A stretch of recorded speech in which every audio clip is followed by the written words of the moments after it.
Berhenti, jangan beralih. Dengarkan ini sampai selesai.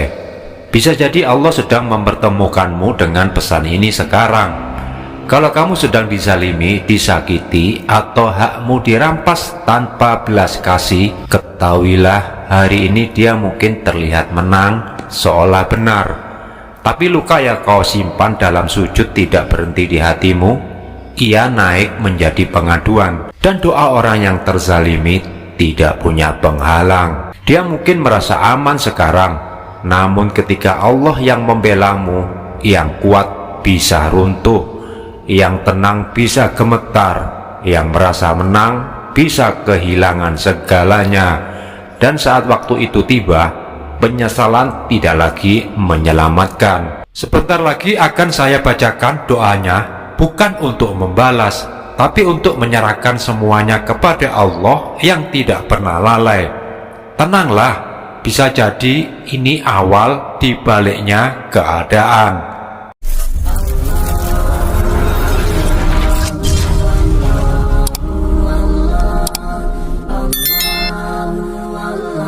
Bismillahirrahmanirrahim. Assalamualaikum warahmatullahi wabarakatuh. Ya Rabbi sholli ala Muhammad, babtah minal khairi kula mukhlaq.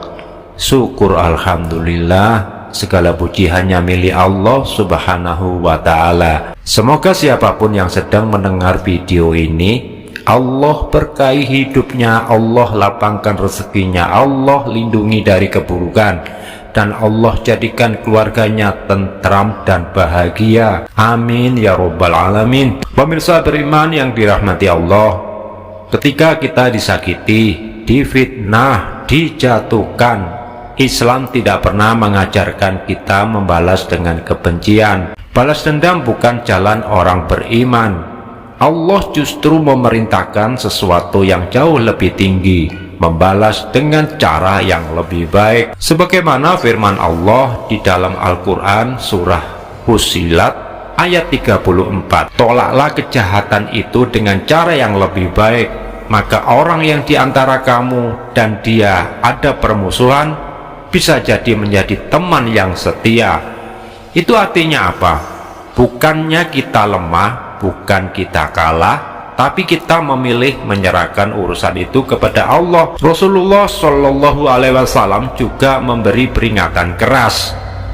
Dalam hadisnya riwayat Ibnu Abbas, beliau bersabda, takutlah kalian terhadap doa orang yang terzalimi, karena tidak ada penghalang antara doanya dengan Allah. Hadis riwayat Bukhari Muslim. Doa orang yang disakiti langsung menembus langit, tidak ada hijab, tidak ada penghalang. Dan jangan pernah mengira Allah itu diam. Dalam Al-Quran surah Ibrahim ayat 42, jangan sekali-sekali kamu mengira Allah lalai terhadap apa yang diperbuat orang-orang zalim. Allah hanya menangguhkan, bukan membiarkan. Dan saat waktu itu tiba, penyesalan tidak lagi berguna. Namun sebelum saya lanjutkan ke tata cara mengamalkan, mohon kiranya bisa tekan like, subscribe, dan aktifkan lonceng notifikasinya agar semakin banyak saudara kita yang tahu bahwa Allah tidak pernah diam ketika hambanya dizalimi. Pemirsa beriman yang dirahmati Allah, inilah ketentuan keutamaan dari keistimewaan. Jika seseorang mengistiqomahkan amalan ini, maka Allah akan mengizinkan untuk mendapatkan manfaat yang besar lagi luas. Doa dan zikir ini pernah menjadi amalan istiqomah Nabi Musa alaihissalam yang selalu dibaca saat berhadapan dengan Fir'aun dan bala tentaranya, sebagai penyerahan diri total yang sangat kuat untuk memohon perlindungan dari ancaman manusia jahat dan kecukupan dari Allah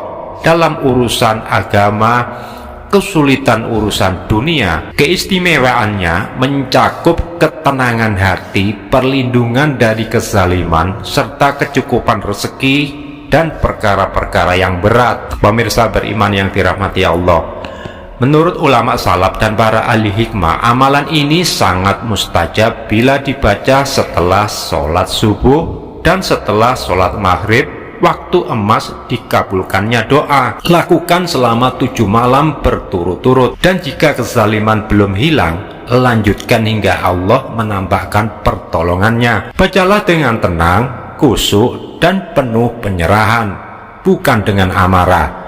Berikut kaifiahnya. Yang pertama, baca 7 kali bagian akhir ayat 21 surah Al-Qasas, doa Nabi Musa alaihissalam ketika menghadapi kezaliman Fir'aun. Bismillahirrahmanirrahim. Robbi najjini minal qaumid dhalimin. Robbi najjini minal qaumid dhalimin.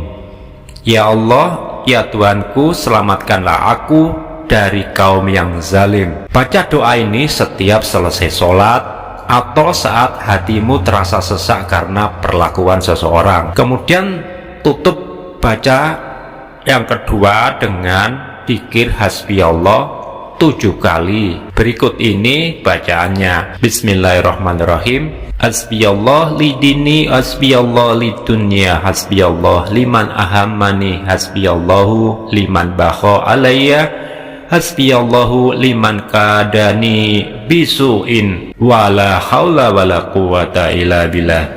Ini artinya, cukuplah Allah bagi agamaku, cukuplah Allah bagi duniaku, cukuplah Allah terhadap apa yang menyusahkanku, cukuplah Allah terhadap orang yang menzalimiku, cukuplah Allah terhadap orang yang berniat jahat kepadaku.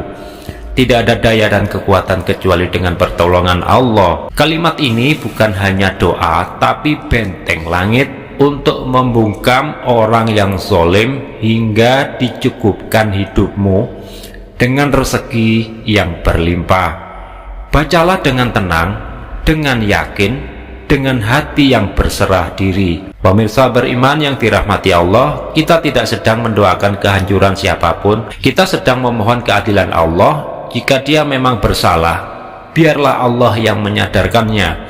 Jika dia terus melampaui batas, biarlah Allah yang menghentikannya.